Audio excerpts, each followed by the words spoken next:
Ever wondered how Native Americans survived the most bone-chilling winters out on the open plains or in the mountains every winter? The truth is, they didn't just survive those harsh seasons. They thrived in them using ingenious methods developed over thousands of years. From the frozen forests of the Great Lakes to the icy expanses of the northern plains, Native American tribes had an entire survival system rooted in deep environmental knowledge, clever engineering, and an unshakable sense of community. Let's dive into the winter world of native ingenuity and find out how they turned brutal cold into just another season. Let's start with housing. Now, maybe you've pictured indigenous homes as nothing more than thin tents in the snow. But these structures were works of engineering genius. Take the plains tipi. Sure, it was portable and easy to assemble, but in winter, it transformed. Tribes would double up on buffalo hides, pin them down with wooden pegs, and seal the base with packed snow. That might sound like basic DIY, but it turned their homes into warm little cocoons. Recent reconstructions show that properly insulated teepees could be 20 to 30 degrees Fahrenheit, warmer than the outside temperature. Add a central fire and an inner lining, and suddenly it's not survival. It's a cozy winter evening. Imagine trying to survive a Dakota winter, where temperatures can plunge to negative 40 degrees Fahrenheit. Native Americans of the northern plains had it covered. Literally. The Sioux, Mandan, and Hidatsa built semi-subterranean earth lodges that were absolute marvels of passive insulation. Dug into the ground and covered with layers of earth and grass, these lodges trapped heat while shielding inhabitants from biting wind. The earth provided natural thermal mass, maintaining a steady internal temperature even as snow piled high outside. In especially harsh seasons, tribes would add extra grass or sod to the outer walls and strategically pile snow around the structure to act as additional insulation. The entrances were angled and shielded to minimize heat loss and reduce wind exposure. In forested regions like the Northeast, the Iroquois and Algonquin peoples used longhouses built with thick bark and wooden frames. These structures were communal, meaning multiple families shared warmth in a single space. Fires burned continuously in longhouse hearths, with strategically placed vents for smoke. Interior walls were often lined with woven mats and animal hides to reduce drafts. It wasn't just a home, it was a living, breathing heat retention machine. The communal nature wasn't just social, it was strategic. More people in a room meant more body heat. And since the fires stayed lit around the clock, the warmth was consistent. And then there's the fire, the heart of every winter shelter. But fire wasn't just about heat, it was a tool, a guardian, and a symbol of community. Native Americans managed their fires with incredible precision. Some lodges had central hearths with smoke holes designed to draw out fumes while keeping heat in. Others used heated rocks placed in pits to slowly radiate warmth. Firewood collection was a year-round task, often involving coordinated efforts to ensure ample stockpiles before the first snow. Some tribes stored dried dung or animal fat as alternative fuel sources, particularly in treeless regions. Food was another key to surviving winter, and Native Americans were absolute masters of preservation. They smoked fish, dried meats, and made pemmican, a mixture of lean dried meat, fat, and berries that could last for months without spoiling. 1 pound of pemmican could contain over 3,000 calories. It was the protein bar of the pre-colonial world. Some tribes had communal pemmican-making gatherings in the late fall, where families contributed meat and berries and shared the resulting rations. Roots and tubers were stored in underground caches lined with bark and grass to insulate them from freezing. Berries were dried and stored in leather bags. Nuts were buried in pits.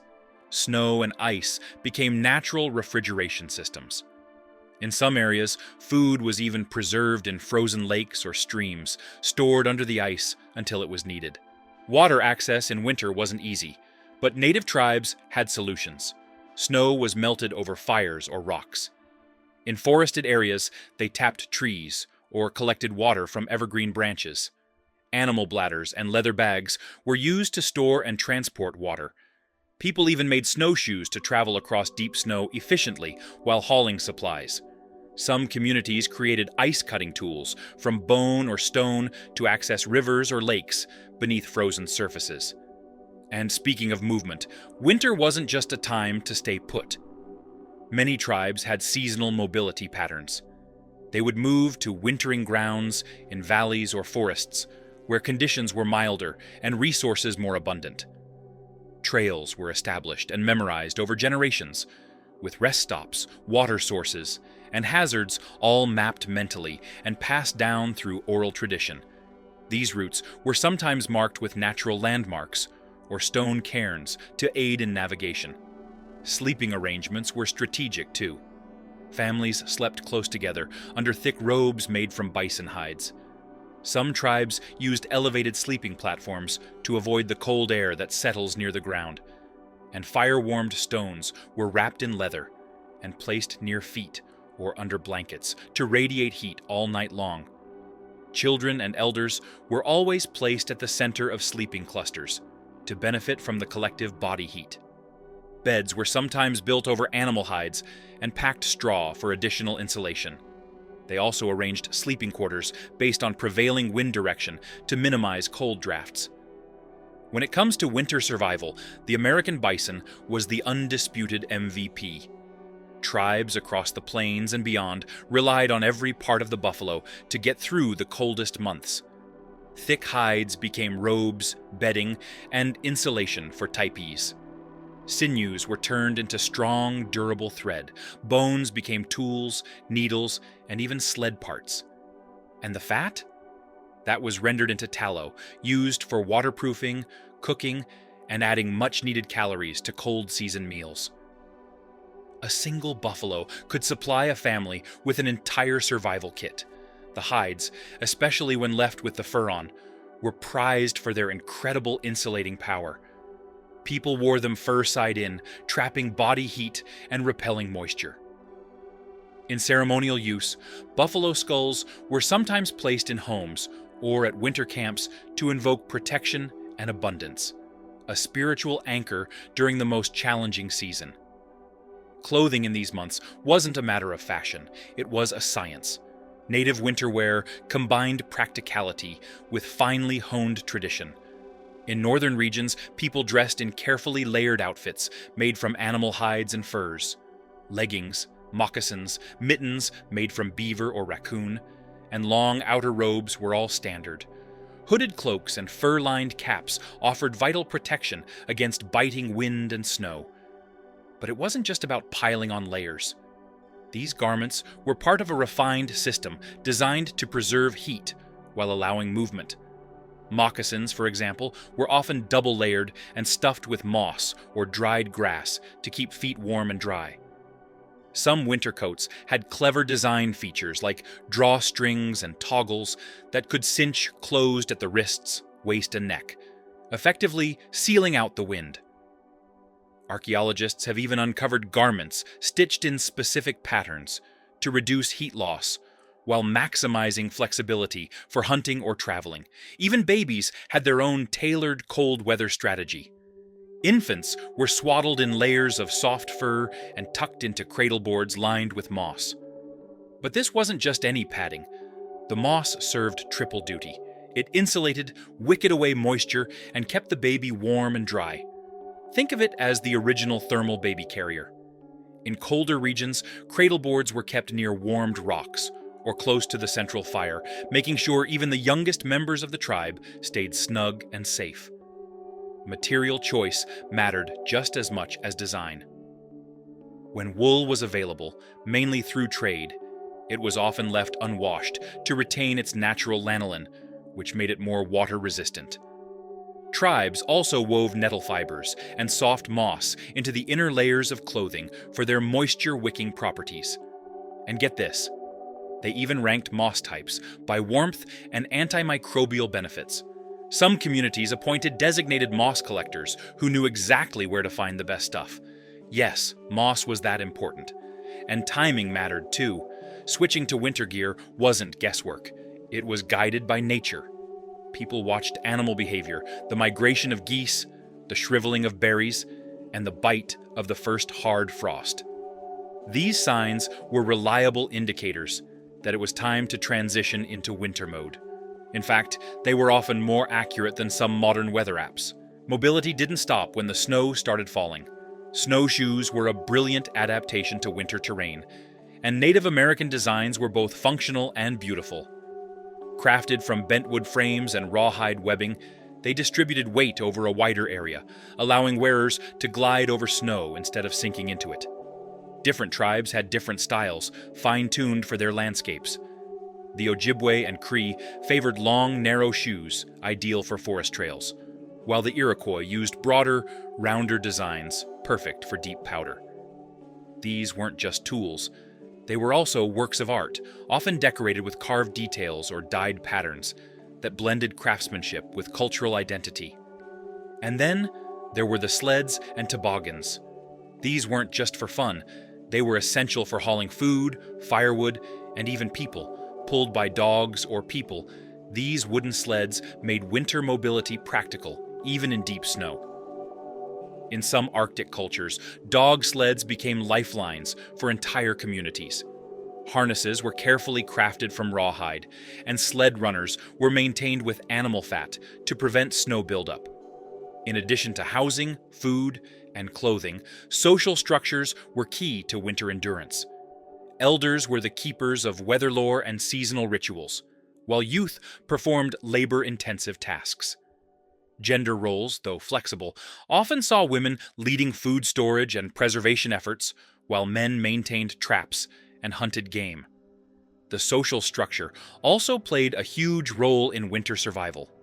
Families huddled together not just for warmth, but for emotional support. Winter was storytelling season. Elders passed down wisdom, myths, and survival tactics through tales told around the fire. These weren't just bedtime stories. They were survival manuals encoded in metaphor and tradition. Children learned moral lessons, seasonal cycles, and tribal history through these narratives. Communal responsibility was key.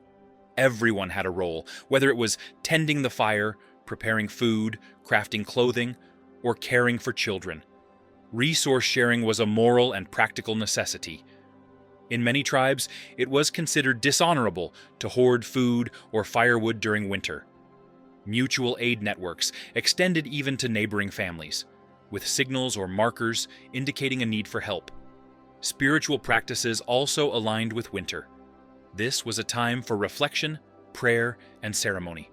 Vision quests, purification rituals, and winter dances helped strengthen bonds and prepare minds for the hardship and hope that winter brought. Sweat lodges were used to cleanse the body and spirit, but they also functioned as heat therapy and a way to maintain hygiene during months when bathing outdoors was impossible. Special songs and chants invoked ancestral guidance and natural balance. Healthcare? You bet. Native American winter medicine was a science rooted in the land. Willow bark tea for headaches and fevers, pine needle tea for vitamin C, smudge smoke from sage and cedar to clear the air and protect against respiratory issues. Poultices made from bear fat and herbs treated frostbite. Elders often served as healers, using detailed knowledge of local flora to treat seasonal ailments. Even animal behaviors were studied for clues about effective remedies. Even timekeeping and weather forecasting had winter relevance. Tribes observed stars, moon phases, and animal behavior to predict cold snaps or thaws. Some kept winter counts, pictographic calendars painted on hides that recorded significant events, including particularly harsh winters. These records guided future preparations and taught younger generations what to expect. Rings in tree bark, frost patterns, and even cloud shapes were part of their forecasting toolkit. Let's not forget about animals. Some tribes brought their dogs or even smaller livestock inside shelters to share heat. Horses, essential for plains tribes, were protected with windbreaks or led to natural shelters in ravines. Feeding them became a daily ritual, requiring careful rationing and foraging. Tribes developed feeding strategies using stored grasses or harvested bark in lean months. Winter tools were a category all their own: ice chisels for fishing, bone needles for mending hides, leather straps for snowshoe bindings, fire-starting kits using flint, steel, and dry tinder carried in waterproof pouches. Every item had its purpose and place, often handed down or custom-made for specific users. Tool maintenance was routine and considered a survival priority. And yes, even childcare had a winter mode. Babies were wrapped in fur-lined cradleboards and kept near fires. Nursing mothers were given the warmest robes and highest calorie food. Special songs were sung to lull children to sleep, while also conveying history, humor, and values. Toys made from bone or wood doubled as teaching tools, keeping children mentally engaged during long indoor months. What's perhaps most impressive is how all these elements worked together. It wasn't about one miracle technique. It was about a holistic, adaptive system. Shelter, food, clothing, medicine, and community practices all interconnected to form a winter survival network that was greater than the sum of its parts. It was an ecosystem of resilience, not just survival. In fact, many of these native techniques outperform modern ones. Traditional clothing made of natural materials often insulates better than synthetic equivalents. Communal housing retains heat more efficiently than single-family homes. And practices like fire-warmed stones or animal fat waterproofing are still used by survivalists today. So the next time you hear someone say, "I could never survive in the cold without my parka," remember that entire civilizations did just that, and did it with intelligence, creativity, and deep respect for the world around them. Native American winter survival wasn't just about enduring the cold, it was about thriving in harmony with it. That's not just resilience, that's genius. To take it even further, some tribes adapted their winter strategies over centuries of observation and innovation. In regions where snowstorms were frequent and visibility could vanish in minutes, families developed tactile guidance systems. For example, cords or ropes were tied from shelter entrances to animal enclosures or food stores, allowing people to navigate even during whiteouts. These systems worked much like modern guide ropes used in extreme alpine environments. Winter dance ceremonies were more than just cultural expressions. They were tied to agricultural and hunting cycles. The Pawnee, for instance, held specific winter ceremonies tied to star patterns and animal migrations, ensuring community synchronization with seasonal shifts. These events also reaffirmed social bonds and passed along strategic knowledge for the months ahead. Another fascinating practice involved crafting windbreaks from snow, brush, or even cut branches. These makeshift barriers would be positioned around sleeping or cooking areas to reduce wind chill and maintain a pocket of relatively stable temperature. Some Great Basin tribes even stacked rocks into low circular walls that doubled as protection against the wind and makeshift storage compartments for firewood. In icy river regions, some native communities created sophisticated under-ice fishing traps. They cut multiple holes and used weirs or netting systems that could passively catch fish over several days. These setups required intimate knowledge of ice thickness, water flow, and fish behavior. It's a kind of precision we often associate with modern engineering, but it was developed long before blueprints or digital models. Even entertainment during long winter months had a functional edge. Snow games and storytelling competitions not only kept spirits high, but helped younger members of the tribe sharpen memory, agility, and cooperation, skills that translated directly into survival. Traditional winter sports like snow snake, a game involving sliding carved sticks across snow, were not only fun, but also honed coordination and strategic thinking. Let's not forget the psychology of winter. Many tribes treated it as a sacred time, an inward-looking season focused on reflection and renewal. Ceremonies were adapted for indoor settings, drumming was subdued but steady, and oral storytelling passed down survival knowledge as much as entertainment. And because knowledge was everything, These traditions were documented through memory, storytelling, even carvings and pictographs. You didn't just inherit your grandfather's tools. You inherited his weather-watching skills, his trap-setting techniques, and his wisdom on how thick the ice should be before crossing the river. Ultimately, winter for Native Americans wasn't merely an obstacle to overcome. It was a season to respect, prepare for, and even celebrate. The knowledge systems they built, rooted in observation, trial and error, and a profound connection to nature, were as advanced in their own way as any modern technology. And those systems didn't just keep people alive. They kept cultures thriving through the coldest, darkest days of the year. So, next time the heat goes out, or a blizzard's on the way, remember, there were people who lived through far worse, with far less, and still came out the other side not just alive, but thriving.